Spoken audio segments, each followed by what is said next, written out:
Now that we can say with some certainty that if Tyler Robinson indeed shot Charlie Kirk, he shot him for personal reasons, that he saw Kirk as a direct threat to someone he loved, that Robinson was not a stochastic proxy murderer from Antifa or the Groypers or the right-wingers who had so recently called Kirk a fraud, like Laura Loomer, it is also clear that there is truly only one person whose words created, amplified, mainstreamed, and manufactured the nightmarish environment that has led to Charlie Kirk's death. The leading threat in this country, in this moment, to the safety and the lives of conservatives and Republicans and MAGA commentators. The leading threat in this country, in this moment, to the safety and the lives of conservatives and Republicans and MAGA politicians. The leading threat in this country, in this moment, to the safety and the lives of conservatives and Republicans and MAGA civilians is not George Soros, is not Antifa, is not Gavin Newsom, is not a Democrat, is not a liberal, is not a socialist, is not an immigrant, is not a transgendered person. The leading threat in this country, in this moment, to the safety and the lives of conservatives and Republicans and MAGA is Donald Trump. The individual who for a decade has slowly but steadily and ceaselessly erased the lines past the most partisan of partisans would go. The individual who has mainstreamed political threat. The individual who has normalized political violence. The individual who has perfected stochastic terrorism is Donald Trump. The individual who has done the most to put the lives and welfare and safety of all of us directly and by his perverted lead and demonic inspiration of others is Donald Trump. The America in which Charlie Kirk was murdered, the America in which Melissa and Mark Hortman were murdered, the America in which Paul Pelosi was beaten, the America in which Donald Trump himself was shot, is Donald Trump's America. This is Donald Trump's America, and all those who are endangered by it and all those who fall dead at its feet are the victims of one man and one man alone, Donald Trump. The institutionalization of vengeance is Donald Trump. The introduction of political persecution is Donald Trump. The inspiration for the only attempted violent overthrow and coup against the government of the United States is Donald Trump. The weaponization of the mob and the government against individuals he names and hopes somebody else hurts is Donald Trump. The transformation of a flawed democracy into a lethal autocracy is Donald Trump. The terror is Donald Trump. At the heart of all the answers to the endless right-wing obsession with the indefensible murder of Charlie Kirk and the right-wingers' equally indefensible exploitation of the indefensible murder of Charlie Kirk is the reality that all of this in front of us right now, all of this in this past decade of destabilization and rot and destruction from within, all of this ahead of us in an uncertain but daunting decade ahead, all of this, including the true answer to whose words killed Charlie Kirk, is Donald Trump. Trump said he could, quote, shoot somebody and I wouldn't lose voters. Trump reportedly asked his own defense secretary about handling protesters, quote, can't you just shoot them? Trump said he wanted to see Liz Cheney surrounded by 9 men with guns. Trump said Hillary Clinton's Secret Service agents, quote, should disarm, take their guns away. Let's see what happens to her. Trump said she could be kept from picking judges by his, quote, Second Amendment people. Trump demanded of his followers that they, quote, liberate Michigan, liberate Minnesota, liberate Virginia, and save the Second Amendment. Trump told the Proud Boys fascist vigilantes to stand back and stand by. Trump boasted of his own violent fantasy that he somehow gave an adult teacher a black eye in the 2nd grade. Trump sent the National Guard and even troops positioned the military to molest civilians, to help ICE terrorize residents and quell trouble that did not exist in Los Angeles and Washington, D.C., and threatened to do so in Chicago and Memphis and Baltimore and elsewhere. Trump reportedly wanted to keep migrants out with a moat filled with snakes or alligators. Trump spent the George Floyd protests in Washington in an underground White House bunker while protesters were outside being attacked with tear gas. Trump pardoned January 6th terrorists who tried to kill police officers. Trump posted what was claimed to be Obama's address, and one of the January 6th terrorists went there. Trump said judges were, quote, on a mission to keep people in this country so they can, quote, rape again. Trump said the press was, quote, the enemy of the people. Trump said the president of the United States was the destroyer of democracy. Trump said the president of the United States was a, quote, threat to democracy. Trump posted a Photoshop of that president, Joe Biden, hogtied, kidnapped, and thrown in the back of a pickup. Trump posted a Photoshop of himself standing behind the district attorney of New York with a baseball bat. Trump said as a protester was murdered by fascists at Charlottesville that there were, quote, very fine people on both sides. Trump laughed at the attack on the Pelosi's. Trump responded to his own indictment by threatening, if you go after me, I'm coming after you. Trump said a Republican who had attacked a reporter was, quote, my kind of guy. Trump said his followers should, quote, knock the crap out of those who protested him. Trump said one of those protesting him, I'd like to punch him in the face, unquote. Trump said of another protester that he had, quote, ties to ISIS. Trump told American Jews who voted for Democrats that they had, quote, better get their act together and be, quote, more grateful to him before, quote, it's too late. Trump said he was not familiar with the murdered Minnesota Democrat Melissa Hortman or her husband. Trump reposted a video of a supporter saying the only good Democrat is a dead Democrat.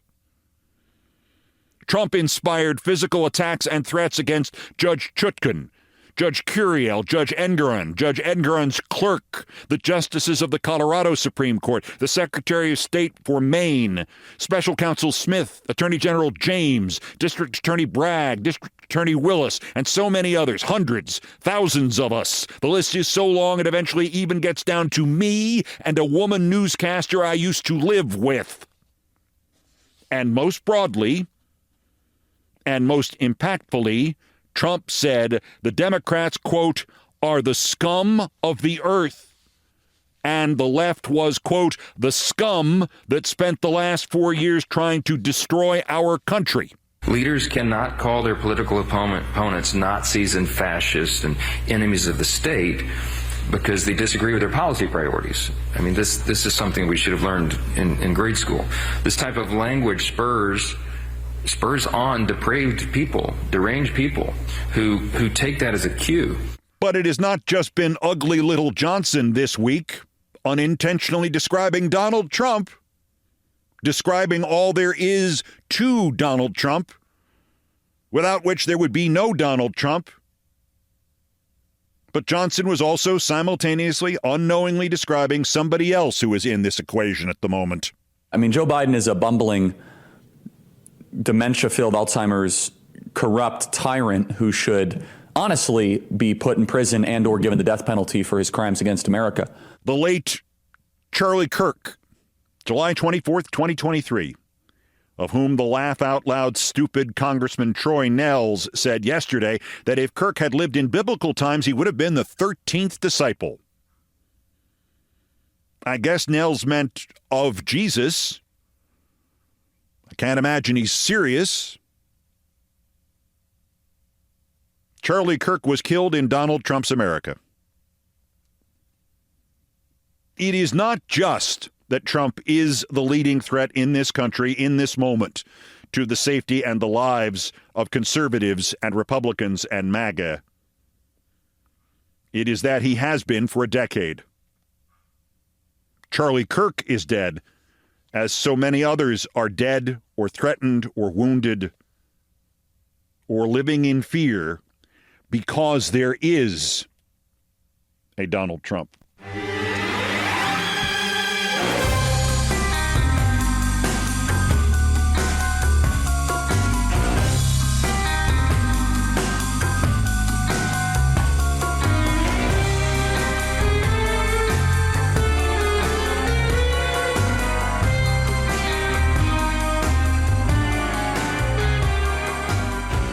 As to what precipitated all this, the current state of the Charlie Kirk shooting investigation is almost nothing but a string of extraordinary ironies. The first of them, as the wild, unstable right wing now openly targets and blames transgendered people for the death of Kirk. The irony is that the transgender person in this case put her country and the law ahead of her own love for the alleged shooter. He told her to delete his messages, not to talk to the cops. She preserved the messages and everything else and gave it all to the cops. She was a model citizen. The MAGAs are acting like vigilantes waiting to get at her, waiting to break the law, while she put America first. Second irony, the Discord channel on which Tyler Robinson chatted, the place full of people Pam Bondi has promised to pursue to the ends of the earth, turns out to have been brokenhearted at what he did. Calm, mature, all Second Amendment types who played a lot of video games and didn't understand the whole trans thing, but after he confessed to them, they were praying for him and for Charlie Kirk's soul and for Charlie Kirk's family. And for Robinson's family. Third irony, Trump's minions are trying to exploit Kirk's death. The most popular phrase used by an adherent to Trump is Reichstag fire. Kirk's adherents, they are enraged by how Trump is proceeding. The blind, stupid world of the Trump cabinet with the intellectual depth and literal breadth of an internet meme will not crash and burn because of Pam Bondi, but the confidence of even the most lurid MAGA in Pam Bondi is draining out. They all reposted Kirk from May of 2024. Quote, hate speech does not exist legally in America, Kirk wrote. There's ugly speech, there's gross speech, there's evil speech, and all of it is protected by the First Amendment. Keep America free. Unquote. Charlie Kirk. Pam Bondi promptly insisted hate speech exists legally in America and none of it is protected by the First Amendment, and she'll find somebody to prosecute for talking Charlie Kirk to death. Better look at the White House. There's free speech and then there's hate speech. And there is no place, especially now, especially after what happened to Charlie, in our society. Do you see more law enforcement going after these groups who are using hate speech and putting cuffs on people so we show them that some action is better than no action? We will absolutely target you, go after you if you are targeting anyone with hate speech, anything. And that's across the aisle. The FCC chair, Brendan Goebbels-Carr, said no. The First Amendment protects virtually all speech. Quote, our Attorney General, wrote the occasionally clear-headed Eric Erickson, quote, is apparently a moron. I have met Ms. Bondi, thus I can confirm this for Mr. Erickson. She's a moron.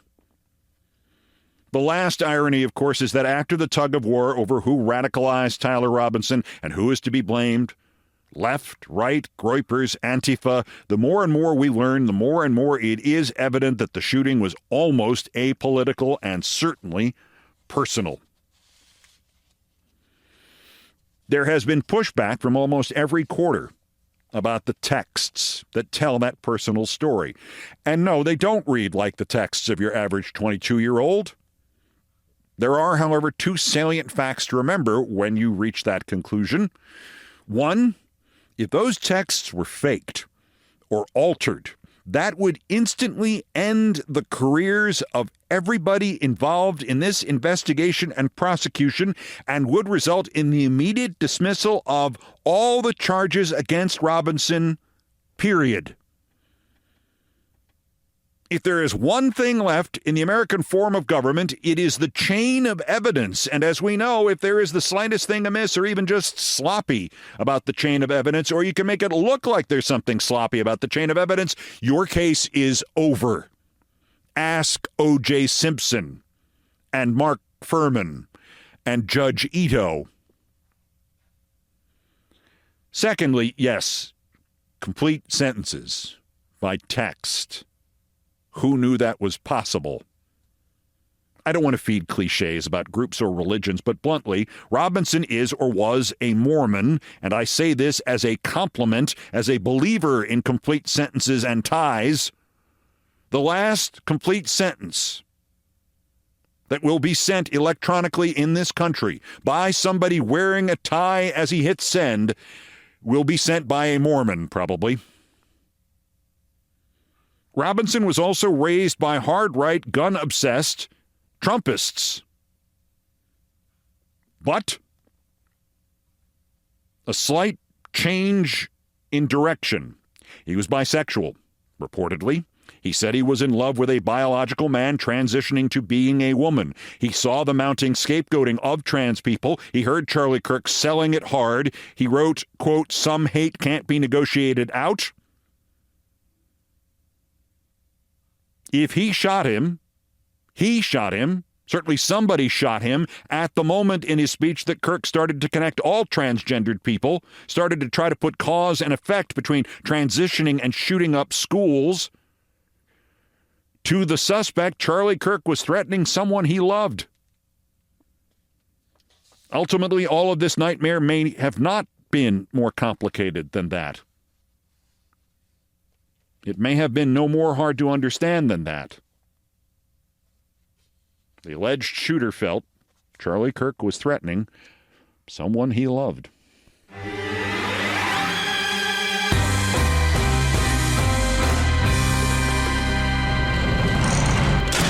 My thanks go out today to that pimple in a suit, Kash Patel. He is the latest to reinvigorate Trumpstein. Honest to God, I can't believe I'm saying this, but Kash Patel is dumber than I thought he was. You've seen most of the files. Who, if anyone, did Epstein traffic these young women to besides himself? Himself. There is no credible information. None. If there were, I would bring the case yesterday that he trafficked to other individuals. And the information we have, again, is limited. So the answer is no one? For the information that we have. In the files? In the case file. In the Epstein file, was there that creepy birthday message that Donald Trump had written to Epstein? No, that's what I was trying to tell you. You raise a great point. The estate of Jeffrey Epstein has a voluminous amount of information that they have not released before. Okay, so that's great. So wouldn't it be great if FBI subpoenaed the estate of Jeffrey Epstein for all that information? The estate is under no obligation to provide that material, even pursuant to a subpoena. That's a great point. Yeah, that's just false. Okay. That's just false. You're the frickin' FBI. You can subpoena the information from the estate, and you better do that. Representative Ted Lieu getting Patel to reveal A, the DOJ and FBI have not subpoenaed the estate of Jeffrey Epstein, and B, that Patel is so stupid he doesn't know that, yeah, if they subpoenaed the estate of Jeffrey Epstein, the estate would have to provide whatever was subpoenaed or go to court to try to quash the subpoena. So now there's another Trump cover-up, courtesy Kash Patel. Why hasn't the FBI subpoenaed the Epstein estate? Especially when Trump claims the estate's biggest contribution to our knowledge of that straight line from Epstein to Trump is a fake. Representative Jared Moskowitz then trapped Patel into promising to investigate the Epstein estate and how they made or provided or promulgated a fake document attributed to the president. Ooh, maybe they did it with time travel. And then the Republicans in the House Judiciary Committee created yet another Trump cover-up of Trumpstein. The Democrats moved to subpoena the suspicious activity reports about Epstein by his bankers. The Republicans blocked that move before Representative Mary Gay Scanlon could finish reading it aloud. Thank you, boys. We could not keep the story of the Trump cover-ups of Epstein's pedophilia alive without you.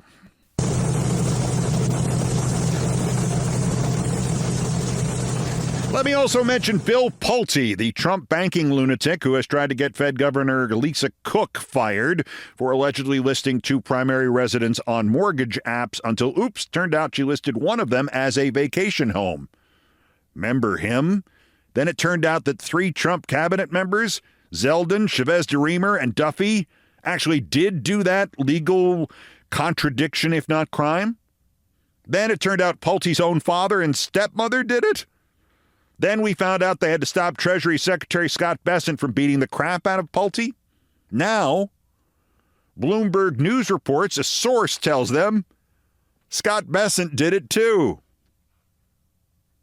However, did they get hold of that?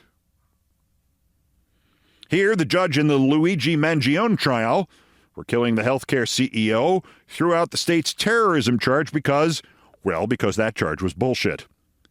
It's murder. He's facing the death penalty on a parallel federal charge, and just because a murder has a political undertone or overtone, that's not necessarily terrorism.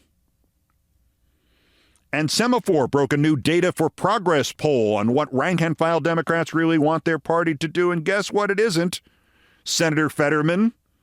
It's none of this centrist, bipartisan crap weakness, and none of this Chuck Schumer diffidence bullshit, especially about the just starting prospect of the government shutdown. I'll just read what Semaphore wrote. Shows 7 in 10 Democrats support their party withholding votes unless Republicans make changes, even if it risks a shutdown, while a similar share backed their party taking a firmer stand than they did in March. What's more, Democrats are arguing voters will blame the Republicans who control government for a shutdown, and the poll shows their voters share that view 82-14. 82% of Democrats believe that the Republicans will get the blame. Large majorities of Democrats also think the party should fight President Trump harder, even if they don't win. House Republicans plan to vote this week on a short-term spending bill that would extend current funding levels through November 21, with the Senate following suit. Oh, no, we need more centrism. The ideal Democratic candidate would be Joe Scarborough. One last note. Yes, it is disgusting that the Brits are giving President Dictator an unprecedented second state visit. But that's largely because we're missing the point. The UK's Prime Minister, Keir Starmer, and his seeming obsequiousness to Trump already got his country a much better tariff deal from Trump than anybody else got. You know what this second trip is clearly an effort to do? It is, in effect, to take even more money out of Trump's pockets and give it to England. We should be applauding this. Starmer and King Charles are playing Trump not like a $2 banjo, but like a 99-cent banjo. Also, even as Trump revealed to ABC's John Karl that he thinks the term hate speech means people who hate Trump, and even as he threatened the Australian reporter, and even as they're trying to reduce the length of time that foreign reporters can stay in this country, which sounds kind of vaguely like a distant cousin of sealing the borders, a lawsuit has been filed or is going to be filed or will never be filed by Trump against the New York Times because they told the truth about him and he doesn't know what legal malice means. He thinks, again, it's being mean to him because he's a stupid guy, and the lawyers know that the money from a stupid guy counts as much as the money from a smart guy. This lawsuit, one wag compared it to putting a paper bag over a gun and pointing it at you, only there's no gun, just the paper bag. Our dying news media, despite all this in this country, our dying news media might learn something from the British television network Channel 4. While our TV types are still sucking up to Trump on his royal visit. Oh boy, sparklers. Trump got from Channel 4 this greeting upon arrival. Channel 4's marathon newscast of Trump's lies. Channel 4 called it Trump versus the truth. Well, only his top 100 lies. Even a marathon couldn't get them all in. The Jimmy Kimmel story, Bob Iger's moral collapse, and how fascism can only actually be institutionalized in this country if companies like Disney make sure it happens. And yesterday they did something that may have made sure it will happen. The full Iger story, and I'll explain to you why Jimmy Kimmel has no recourse after he has been essentially dropped by ABC, at least for the time being. That's next. This is Countdown.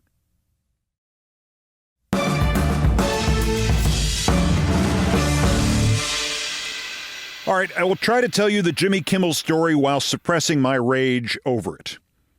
On Monday night, Jimmy Kimmel, in his program on ABC Late Night, said, quote, "We hit some new lows over the weekend with the MAGA gang, desperately trying to characterize this kid who murdered Charlie Kirk as anything other than one of them and doing everything they can to score political points from it." There is some reason to think that to say Charlie Kirk's murder was anything other than one of them was a little broad.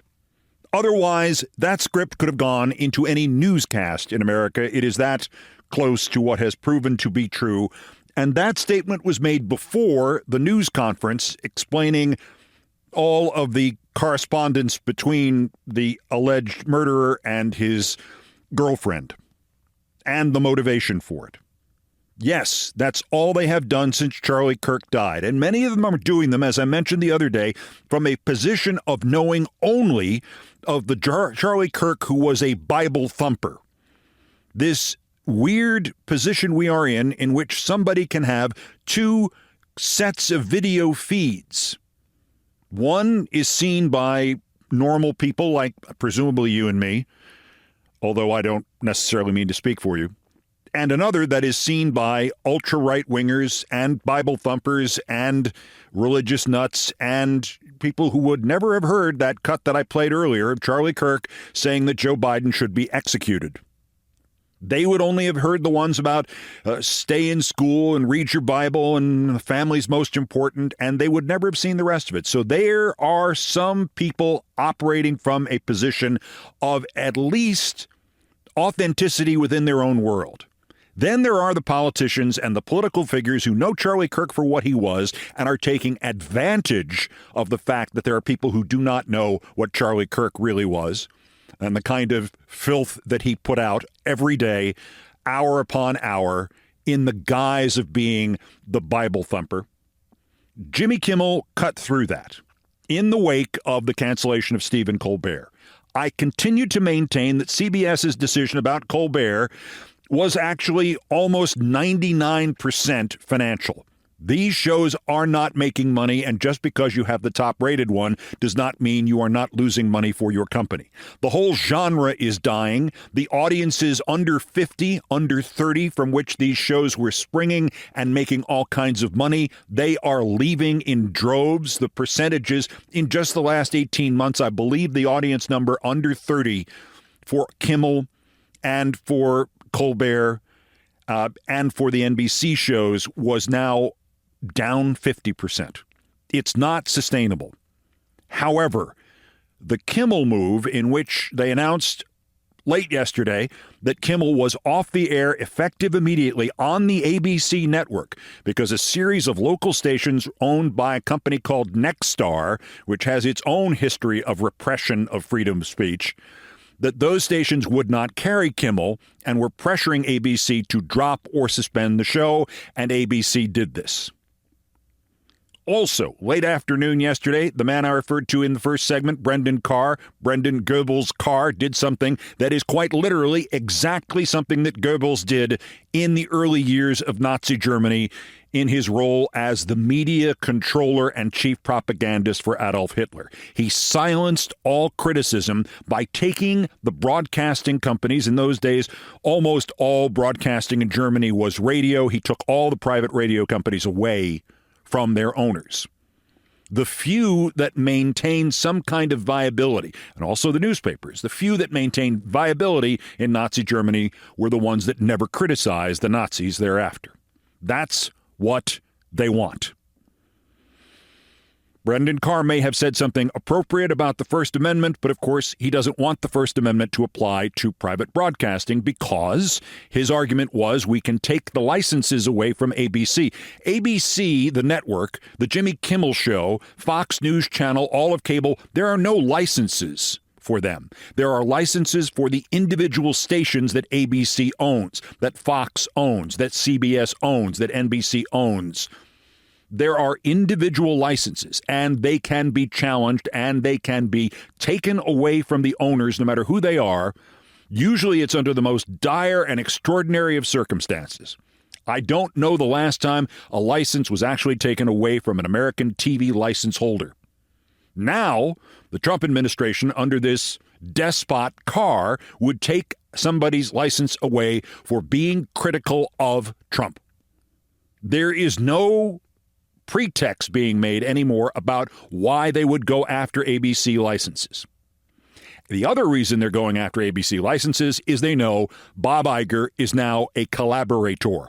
He is a quisling. Bob Iger, who stood up many times, not just for ABC News, for ABC Sports, for ESPN after Disney and ABC bought ESPN while I was there, stood up for me personally, has now abandoned all of that because Bob Iger is the classic person who is vulnerable to professional blackmail. Bob Iger retired as chairman of ABC and found that he no longer had anything to do. He wanted the power back. His successor was not who he thought he was, and he believed, and those around him believed too, that he was essential to the future success of Disney. And so he Jay Leno'd this guy who succeeded him. It is part and parcel of retirement. I have felt it too, watching people who succeeded me and gone, what the hell are they doing? Why did I leave? Why did I semi-retire? Why did I go into this instead of staying there? Imagine when it's the level of finance of tens of millions of dollars in salary, hundreds of millions of dollars in value that people like Bob Iger make. And so Bob Iger came back, and Bob Iger is a man who wants the money and wants the job, and frankly, he is a coward who values his job over democracy and ultimately values his job running Disney over America. He has just sold America out by taking Kimmel off the air till further notice. It is extraordinary. I'm not utterly surprised. On Tuesday, Kimmel came back and said, many in MAGA land are working very hard to capitalize on the murder of Charlie Kirk. Yesterday, J.D. Vance, who himself famously called Trump's America as Hitler, hosted the Charlie Kirk podcast from the White House, where he pointed his little mascara-stained finger directly at the left. And then they played the tape of Vance saying most of the lunatics in American politics today are proud members of the far left. And Kimmel came back on and said, and by statistical fact, he means complete bullshit. Again, probably wouldn't use the word bullshit in a newscast, otherwise completely accurate and worthy of an inclusion on ABC World News.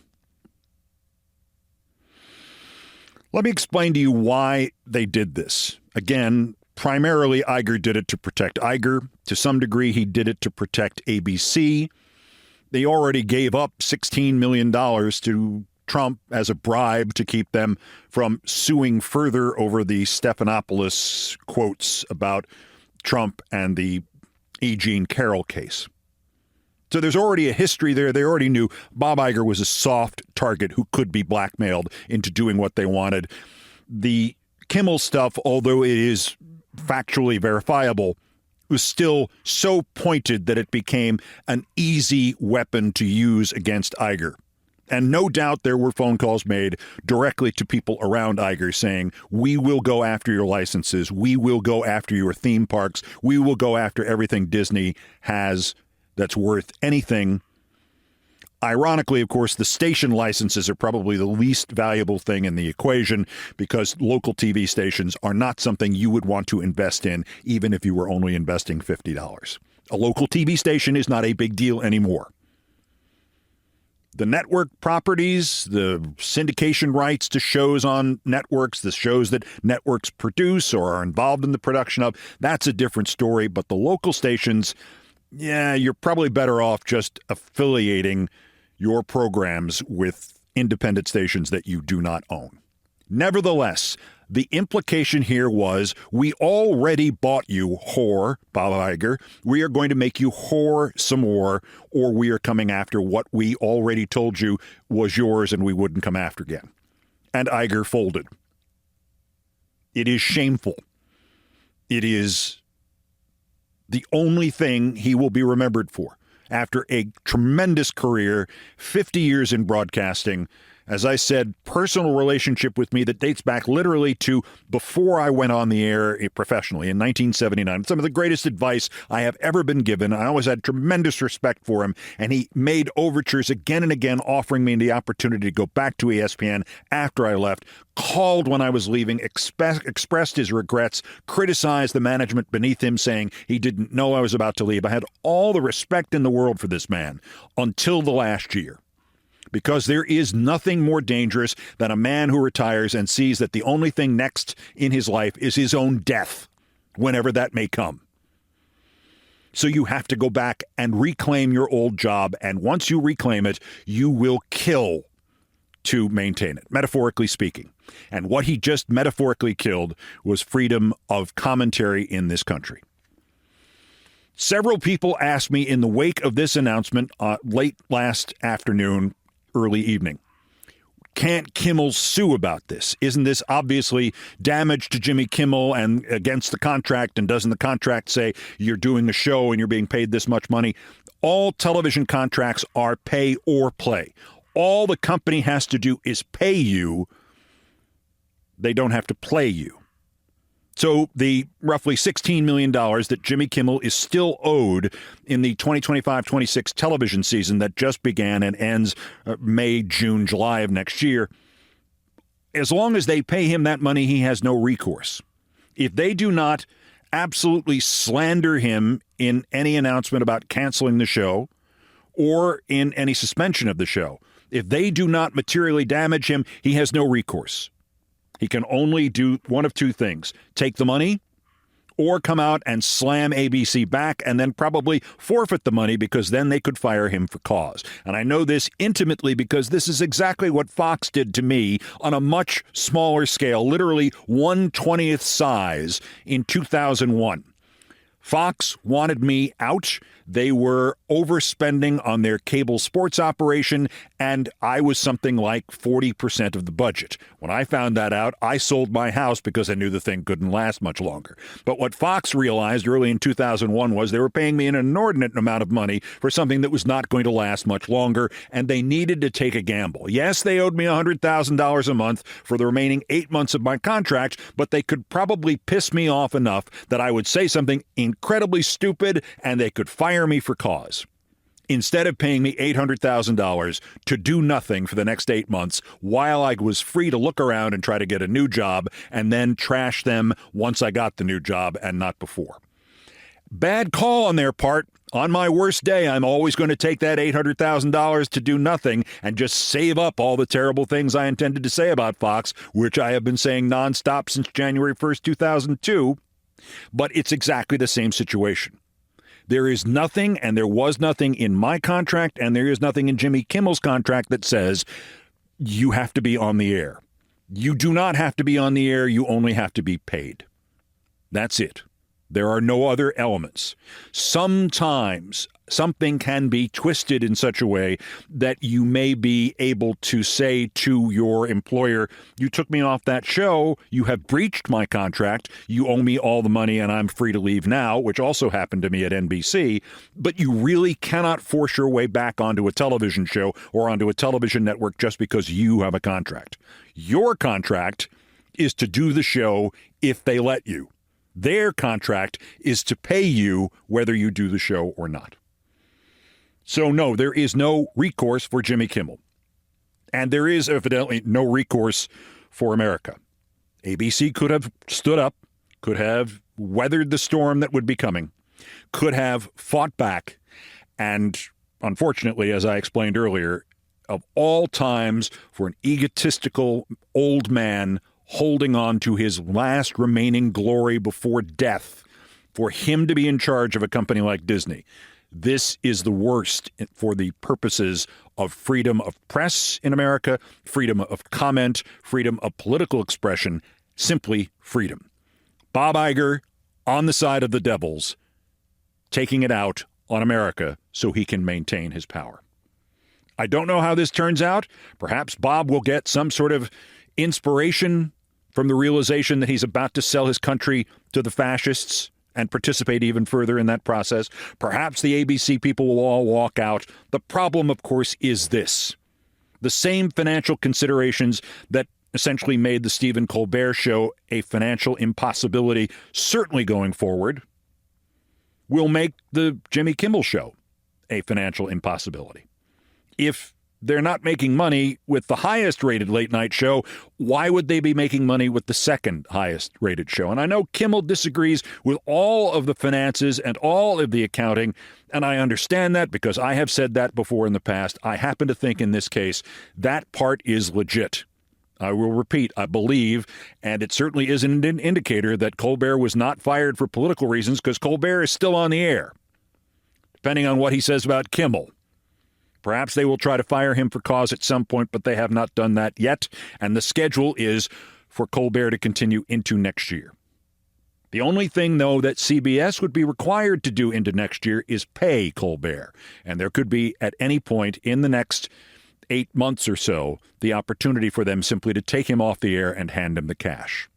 Sadly, that is the way commercial broadcasting works in this country. It is dependent on the goodwill and the courage of the people who run it. I can tell you, having now worked in television for 44 years, that the amount of courage and goodwill among the people who manage and own television operations in this country, news and otherwise, it could fit into a thimble. And nobody knows that better right now than Jimmy Kimmel.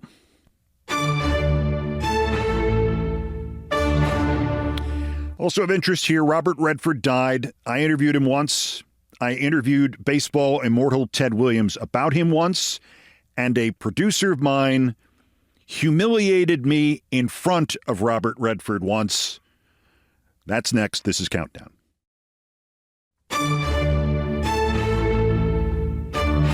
To the number one story on the Countdown and things I promised not to tell, and my favorite topic, me, and particularly when I make the recent news into something else about me. This is about the passing of Robert Redford, who lived a good, long, happy life with great success and extraordinary popularity and a very happy family life, and he was able to use his fame for good works at the end of it. I had a brief encounter with Robert Redford, an interview which was very warm and very rewarding, and I will get to it in a minute because it also has one of the stupidest things that ever happened to me in television connected to it, but two preliminary things. First off, as people review the life and particularly the movies of Robert Redford, yes, The Natural, The Way We Were, Butch Cassidy and the Sundance Kid, and I would recommend one that's probably not in most top 10 lists with Robert Redford, a movie called The Hot Rock, which is about the burglary of a very big, famous diamond. And it is really not Robert Redford's best work, but there's something about him in the middle of this cast of extraordinary character actors, the stars of character acting in the 60s and 70s. And Robert Redford is the centerpiece to this. Zero Mostel is in this movie, and Paul Sand is in this movie, and there is a guest appearance, a cameo, by Christopher Guest as a young man. And the score is by Quincy Jones. It's just right, and it also contains one of the things about Robert Redford that people are only noting now in retrospect after he had announced his retirement from acting and he hadn't acted in a full leading man's role in many years, but it was something people noticed. Robert Redford was perhaps the best actor in which he had to pretend there was another actor involved and there wasn't. On the phone acting, as they said. If you watch All the President's Men, another great must-see Robert Redford film, he's fantastic getting on the phone, playing to somebody who is not visible and who is presumably not even audible while the scene is being recorded, being filmed. He's great at that, and he's also great in sort of a sublimated ham bit. In other words, the end of the Hot Rock is of him walking through the streets of New York and emitting joy. And I don't want to, in case you're going to go see it, I don't want to go into details. I guess to some degree that's a spoiler as it is. But he's emitting absolute joy. My father liked the closing sequence of the Hot Rock. He said it was the feeling that he has striven for his entire life. And to see Robert Redford at the end of this film makes me think of my father and his goals in his life. And particularly, it's several minutes of him going through the streets of early 70s New York. So visually to me, it's my childhood. Plus, he's just at his best in that film in those few minutes. And he doesn't say a word. And again, it's all of the non-acting that made Robert Redford so good. The Natural, of course, he's superb in, even though that film bears almost no resemblance to the novel. And the point of the novel, I will now do a spoiler alert in case you have not seen The Natural and you're going to go see it in some sort of personal retrospective on the movies of Robert Redford that you have not seen. In the book, Robert Redford's character, Roy Hobbs, throws the game. In the movie, he doesn't and becomes the hero and retires and is reunited with his son from his true love, played by Glenn Close. That's not the son played by Glenn Close. His true love was played by Glenn Close. The book, The Natural, is a cynical deconstruction of every baseball cliche and mythical story. And as you know, if you have seen The Natural, and it's, I think, a great entertaining film, although it's totally different than the book and defeats the purpose of the book and just becomes a good film as opposed to a real cynical story that Bernard Malamud told in the novel. You've got the home run that wins the pennant, which is Bobby Thompson from the 1951 season. You've got the magical bat, which is from somewhere. You've got the thrown games from the 1919 World Series. You've got the derelict franchises. You've got the story of the baseball being hit so hard that it unraveled in midair. I forget who the batter was in that. And the one scene that they always play from it in which he hits a home run off the clock, supposedly the big glass enclosed clock on the scoreboard at Wrigley Field in Chicago, and it shatters. Da-da, da-da-da-da. Randy Newman's score at its brassiest, and you see all the glass fall.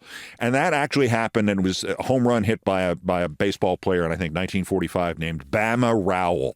So all of these stories are rolled into one, and The Natural is a tremendous film. But in The Natural, they emphasize the obscurity of the character that Redford would play in the movie. That in the novel of The Natural, Roy Hobbs, I think, wears number 61. At a time when if you had a baseball player's number that was higher than 30, he was a derelict or a temp or a 19-year-old rookie. And Roy Hobbs wore number 61. He might as well have worn number 193. And in the film, and this was widely known in 1984 when the film came out, Robert Redford said, "I'll do this, but I'm not wearing that number. Give me number 9 for Ted Williams." So they filmed the movie at the old War Memorial Stadium in Buffalo, which they dress up to look like 1939. It didn't take much because it looked like they had not cleaned War Memorial Stadium in Buffalo since 1939. And they film it, and they do an absolutely terrific job of making everything look 1939-ish. Many times you go and you see a movie set in the past and everybody's hair is wrong. Sideburns are the wrong length. People they don't look right. They've got a bunch of guys in that movie who look like they came off baseball cards from 1939. So it's great in that respect. When the film came out, I was working in Boston, and they sent me to cover for the local news in the sportscast. We had such a long, like 7 or 8 minute sportscast in the 6 o'clock news in those days that they sent me to do a live shot from the premiere and then do a report on the movie in the sportscast at 11 o'clock. So I'm reporting, and I'm wherever this film premiered in Boston, and I came back in at 11 o'clock and did a review, a mini review with little highlights, and I said, this film has enough syrup in it to cover every pancake that will be served tomorrow morning here in New England, which I thought was a pretty good line, and they apparently liked it at the Channel 5 in Boston where I worked. A couple of weeks later, the Red Sox held an Old Timers Day, and this is long before the death of their immortal Ted Williams, but he'd been retired for 25 years, and his relationship with the Red Sox was intermittent and difficult at times. And yet this was one of the good periods, and he came back and he participated in Old Timers Day, and in batting practice, he hit a home run to the right field corner at Fenway Park, probably about 350 feet away. And he had another one into the bleachers in right center field over the bullpen, somewhere near the Reds' seat where he once hit a home run, which was, I think something like 500 feet away from home plate. But this one was just barely into the bleachers, so it was probably only 400-something feet away. And then he hit a couple opposite field shots as well, and a couple were pulled down the line at the Green Monster. And I just double checked to make sure that the number was correct. He did this, he was 66 years old. And now I'm 66 years old, and I could not hit the ball past the pitcher's mound. I'm not saying this is some sort of failure on my part. I'm just using it for comparison purposes. And now I'm trying to interview Ted Williams, and he agrees to talk to me if we do not stop.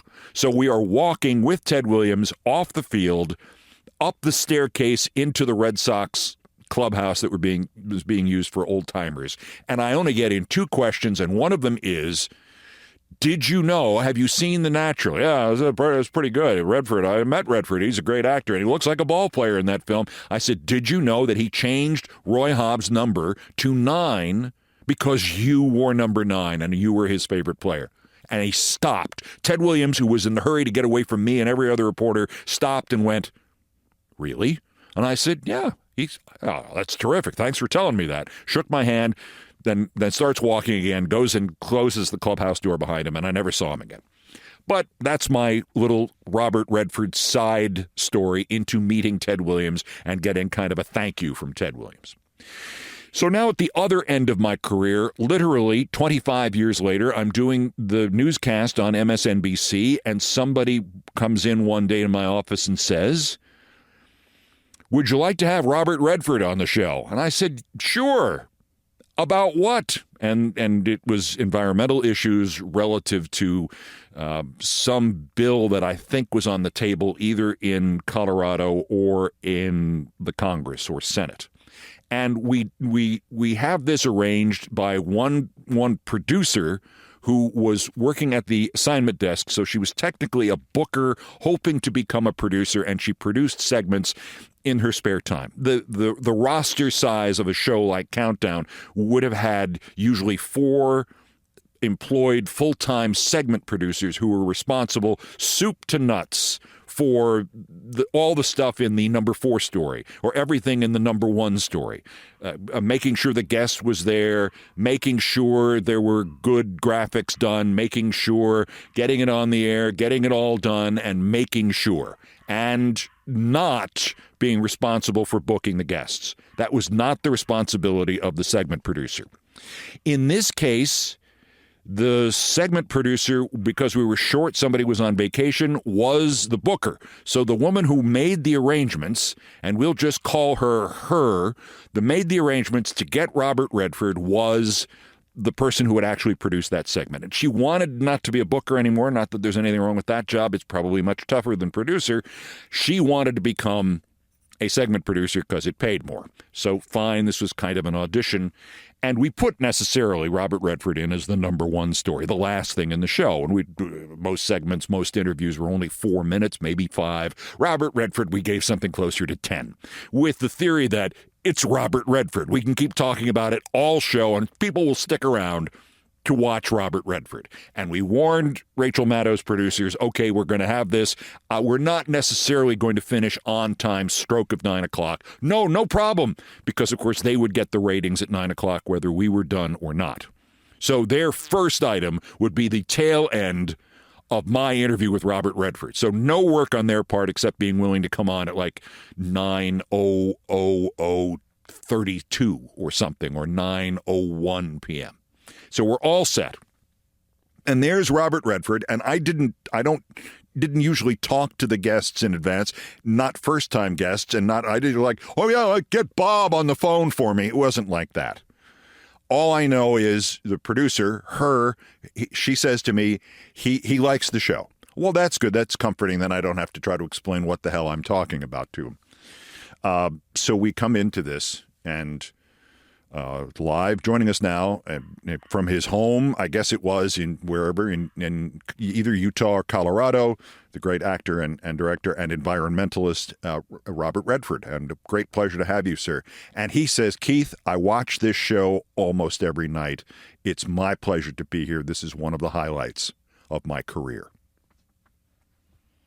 Well, where do you go from that?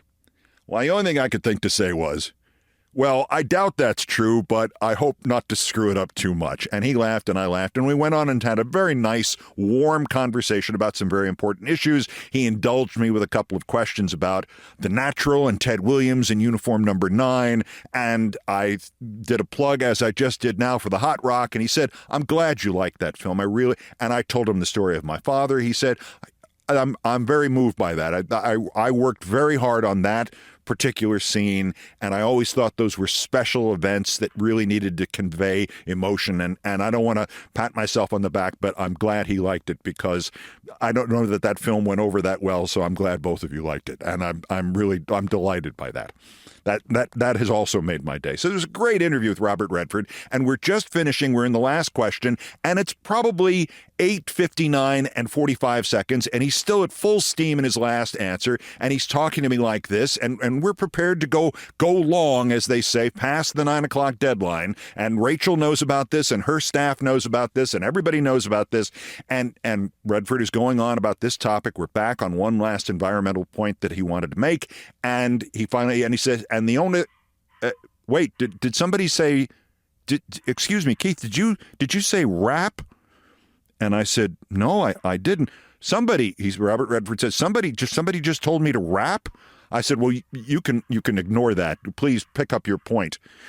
The booker who wanted to be a segment producer, decides that it's almost 9 o'clock and she has to conclude the interview with Robert Redford, because whatever Rachel Maddow has on at 9 o'clock won't last till 9:01, and they don't want Robert Redford. It was the stupidest thing I think I ever saw a line-level person do in broadcasting.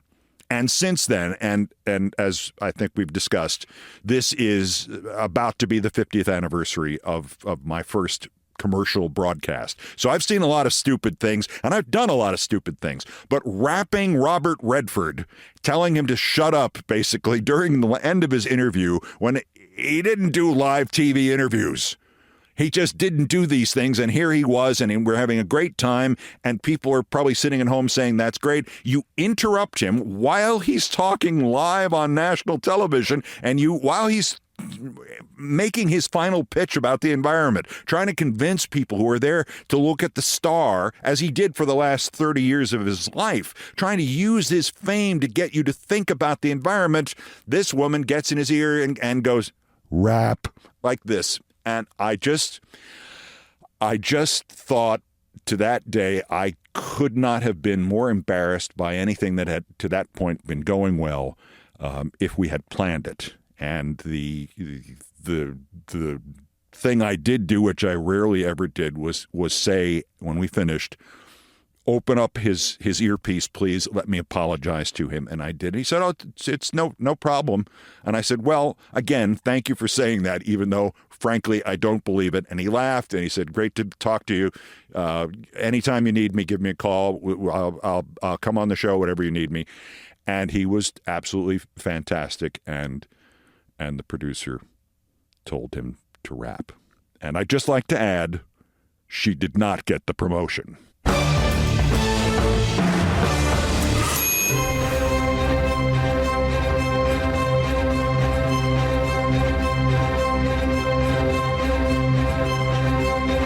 I've done all the damage I can do here. Thank you for listening. Sorry for the short close here. Bit of an eye problem going on. Nothing serious, but I really can't see the scripts. Most of our countdown music was arranged, produced, and performed by Brian... What's this word? Ray and John Philip Chanel, our musical directors of Countdown. You would think I could memorize this part. Secret inside the world of the program and all my previous programs, I'm terrible at memorization. All of the music performed by Brian Ray and John Philip Chanel, the musical directors of Countdown, produced by TKO Brothers, Mr. Ray on guitars, bass, and drums, Mr. Chanel on orchestration and keyboards. Our satirical and pithy musical comments are by the best baseball stadium organist ever, Nancy Faust. The Olbermann theme from ESPN2 was written by Mitch Warren Davis. ESPN Inc. provided it. It is the sports music. Other music arranged and performed by the group No Horns Allowed, and everything else was, as ever, my fault. That's Countdown for today, day 243 of America Held Hostage Again. Just 1,230 days until the scheduled end of his lame duck and lame-brained term, unless he is removed sooner by MAGA and Trumpstein or that pavement on his hand, or who knows. The next scheduled countdown is Monday.